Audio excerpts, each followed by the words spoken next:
নমস্কাৰ সকলোকে পুনৰ স্বাগতম জনাইছো আমাৰ অন্য এটা জব ইনফৰমেটিভ ভিডিঅ'লৈ। আজিৰ ভিডিঅ'টোত আপোনালোকৰ বাবে এমাজনৰ ফালৰ পৰা অহা এটা নটিফিকেশ্যনৰ বিষয়ে আলোচনা কৰিবলৈ লৈছোঁ। আজিৰ ভিডিঅ'টোত আপোনালোকে এমাজন ৰিক্ৰুইটমেণ্ট 2026ৰ বিষয়ে জানিব পাৰিব। যদি আপোনালোকে এমাজনৰ জবৰ বাবে ইণ্টাৰেষ্টেড হয় বা আগ্ৰহী হয় তেনেহ'লে আপোনালোকৰ বাবে খুবেই এটা ভাল খবৰ। ইয়াতে আপোনালোকে 5000তকৈ অধিক পদ দেখিবলৈ পাব। ইয়াতে 10th 12th এণ্ড গ্ৰেজুৱেট সকলো ইয়াতে এপ্লাই কৰিব পাৰিব। খুবেই এটা ভাল অপৰচুনিটি আৰু আপোনালোকে ইয়াতে ৱৰ্ক ফ্ৰম হোম জবো কৰিব পাৰিব। আপোনালোকে যেনেদৰে সুবিধা হয় তেনেদৰে জব লাভ কৰিব পাৰিব ইয়াতে। যদি আপোনালোকে এই জবসমূহৰ বাবে এপ্লাই কৰিব বিচাৰে তেনেহ'লে আপোনালোকে ডেছক্ৰিপশ্যন বক্সত এপ্লাই লিংক পাব, তাতে গৈ আপোনালোকে এপ্লাই কৰি ল'ব পাৰিব। খুবেই এটা ভাল জব হয় এমাজনৰ ফালৰ পৰা আপোনালোকৰ বাবে মুকলি কৰি দিয়া। এই ভিডিঅ'টোত আপোনালোকে এই ৰিক্ৰুইটমেণ্টৰ বাবে সকলোখিনি ডিটেইলছ জানিব পাৰিব, গতিকে ভিডিঅ'টো শেষলৈকে চাই থাকক। আৰু আমাৰ চেনেলটোত যিসকলে প্ৰথমবাৰৰ বাবে ভিডিঅ' চাই আছে তেওঁলোকে চেনেলটো ছাবস্ক্ৰাইব কৰি ৰাখিব। এনেধৰণৰ জব ইনফৰমেটিভ ভিডিঅ'সমূহ নটিফিকেশ্যন প্ৰতিদিনে লাভ কৰিবলৈ। আমি এই চেনেলটোত প্ৰাইভেট জবৰ উপৰিও গভৰ্ণমেণ্ট জবসমূহৰ বিষয়ে আলোচনা কৰোঁ, গতিকে আপোনালোকে চেনেলটো ফ'ল' কৰিবলৈ নাপাহৰিব। আৰু আমাৰ হোৱাটছএপ চেনেল আৰু টেলিগ্ৰাম চেনেলটো জইন হৈ ল'ব এনেধৰণৰ ইনফৰমেটিভ ভিডিঅ'সমূহৰ সৈতে প্ৰত্যক্ষভাৱে সংযুক্ত হৈ থাকিবলৈ। তেনেহ'লে আহক আমি এমাজন ৰিক্ৰুইটমেণ্ট 2026ৰ এটা অভাৰভিউ চাওঁ, কেনেদৰে আপোনালোকে এই পদসমূহৰ বাবে এপ্লাই কৰিব পাৰিব আৰু চিলেকশ্যন প্ৰচেছটো কেনেধৰণৰ হ'ব, এডুকেশ্যনেল কোৱালিফিকেশ্যন কিমান লাগিব, এজ লিমিট কেনেধৰণৰ হ'ব, সকলোখিনি ডিটেইলছ আমি আলোচনা কৰিছোঁ। ভিডিঅ'টো শেষলৈকে চাই থাকক। ইয়াতে অৰ্গেনাইজেশ্যন নেম হৈছে এমাজন। এমাজনৰ ফালৰ পৰা পদখিনি মুকলি কৰি দিছে। ৰিক্ৰুইটমেণ্ট নেম হৈছে এমাজন ৰিক্ৰুইটমেণ্ট 2026। টোটেল ভেকেঞ্চিছৰ কথা দিয়া হৈছে 5000+ পোষ্ট। 5000তকৈ আপোনালোকে অধিক পদ ইয়াতে দেখিবলৈ পাব। জব টাইপটো হৈছে প্ৰাইভেট জব। ইয়াৰ দ্বাৰা আপোনালোকে এটা প্ৰাইভেট জব লাভ কৰিব পাৰিব। পে' স্কেলটো থাকিব 40,000 to 66,000 আপোনালোকে এক্সপেক্টেড এটা চেলাৰী লাভ কৰিব পাৰিব পাৰ মান্থ। আৰু এপ্লিকেশ্যন মোডটো হ'ব অনলাইন মাধ্যমেৰে আপোনালোকে এপ্লাই কৰিব লাগিব। জব লোকেশ্যনটো এক্ৰছ ইণ্ডিয়া দিয়া হৈছে, আপোনালোকে ইণ্ডিয়াৰ যিকোনো ঠাইতে এই জবটো লাভ কৰিব পাৰিব। এলিজিবল কেণ্ডিডেটছৰ কথা দিয়া হৈছে 10th 12th এণ্ড গ্ৰেজুৱেট। যিসকলে 10th পাছ কৰিছে তেওঁলোকেও কিছুমান পদৰ বাবে এপ্লাই কৰিব পাৰিব, আৰু যিসকল 12th হয় তেওঁলোকেও বেলেগ ধৰণৰ পদৰ বাবে এপ্লাই কৰিব পাৰিব, আৰু গ্ৰেজুৱেশ্যন পাছ কৰা সকলেও ইয়াৰ বাবে এলিজিবল হ'ব। আৰু অফিচিয়েল ৱেবছাইটটো ইয়াতে দিয়া হৈছে। এই ৱেবছাইটটো ভিজিট কৰিলে আপোনালোকে সকলোখিনি তথ্য জনাৰ লগতে আপোনালোকে তাতে এপ্লাই কৰি ল'ব পাৰিব। পোষ্টসমূহৰ সকলো ডিটেইলছ তাতো দিয়া হৈছে। ইম্পৰ্টেণ্ট ডেটছৰ কথা দিয়া হৈছে। এপ্লাই ষ্টাৰ্ট ডেট হৈছে 8 মাৰ্চ 2026। মাৰ্চৰ 8 তাৰিখৰ পৰাই ইয়াৰ এপ্লাই ষ্টাৰ্ট হৈ গৈছে, আৰু লাষ্ট ডেটটো দিয়া হৈছে 23 এপ্ৰিল 2026। মাৰ্চৰ 8 তাৰিখৰ পৰা এপ্ৰিলৰ 23 তাৰিখ পৰ্যন্ত ইয়াতে এপ্লাই চলি থাকিব। আপোনালোকে যদি আগ্ৰহী বা ইণ্টাৰেষ্টেড হয় সকলোৱে এপ্লাই কৰি ল'ব পাৰিব এপ্ৰিলৰ 23 তাৰিখৰ ভিতৰত।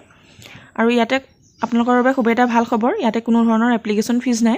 ফ্ৰীকৈ আপোনালোকে এপ্লাই কৰিব পাৰিব। যিকোনো কেটেগৰীৰ কেণ্ডিডেটে এপ্লিকেশ্যন ফিজ নিদিয়াকৈ আপোনালোকে এপ্লাই কৰিব পাৰিব। আৰু কেনেধৰণৰ পদ মুকলি হৈছে সেইখিনি ইয়াতে দিয়া হৈছে।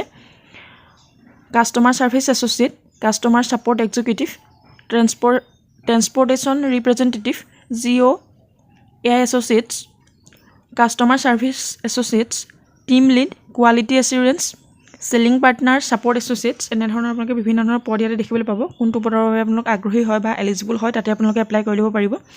অফিচিয়েল ৱেবছাইটটোত আপোনালোকে প্ৰতিটো পোষ্টৰে এপ্লাই অপশ্যন পাব, তাতে গৈ আপোনালোকে এপ্লাই কৰি ল'ব পাৰিব।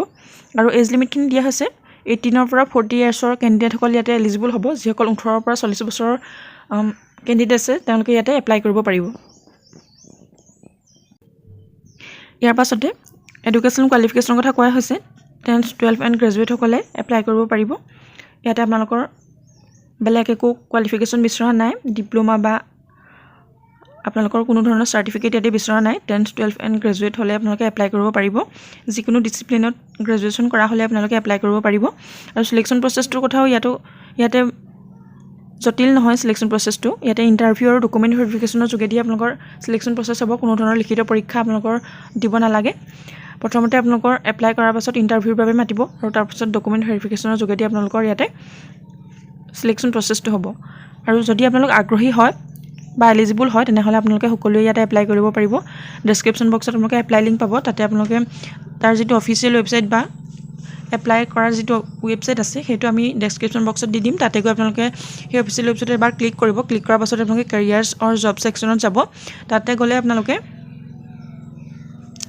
যোনটো জবৰ বাবে আপোনালোকে এপ্লাই কৰিব বিচাৰে, ৱৰ্ক ফ্ৰম হোম জব বা ৱেয়াৰ হাউচ কাষ্টমাৰ ছাপৰ্ট, যোনটো পদৰ বাবে আপোনালোকে এপ্লাই কৰিব বিচাৰে তাতে আপোনালোকে ক্লিক কৰি যিখন এপ্লিকেশ্যন ফৰ্ম থাকে সেইখন আপোনালোকে ফিল আপ কৰিব লাগিব। তাৰ আগতে আপোনালোকে নিজৰ ইমেইল আইডি দি বা মোবাইল নাম্বাৰ দি আপোনালোকে ৰেজিষ্টাৰ কৰি ল'ব লাগিব। যদি আপোনালোকে প্ৰথমবাৰৰ বাবে এই এমাজনৰ জবৰ বাবে যদি এপ্লাই কৰিব বিচাৰিছে আপোনালোকে নিজৰ মোবাইল নাম্বাৰ বা ইমেইল আইডি দি ৰেজিষ্টাৰ কৰিব লাগিব। তাৰপিছত আপোনালোকে এপ্লিকেশ্যন ফৰ্মখন ছাবমিট কৰিব লাগিব বা ফিল আপ কৰি ছাবমিট কৰিব লাগিব।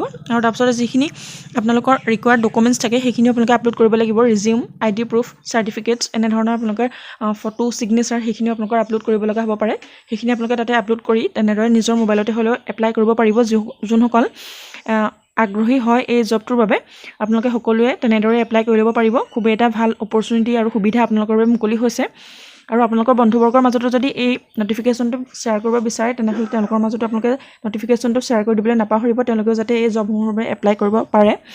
আৰু আমাৰ চেনেলটোত প্ৰথমবাৰৰ বাবে অহাসকলে চেনেলটো ছাবস্ক্ৰাইব কৰি ৰাখিবলৈ একেবাৰে নাপাহৰিব। এনেধৰণৰ জব ইনফৰ্মেটিভ ভিডিঅ'সমূহ নটিফিকেশ্যন প্ৰতিদিনে লাভ কৰিবলৈ ভিডিঅ'টো শেষৰলৈকে চাই থকাৰ বাবে বহুত বহুত ধন্যবাদ।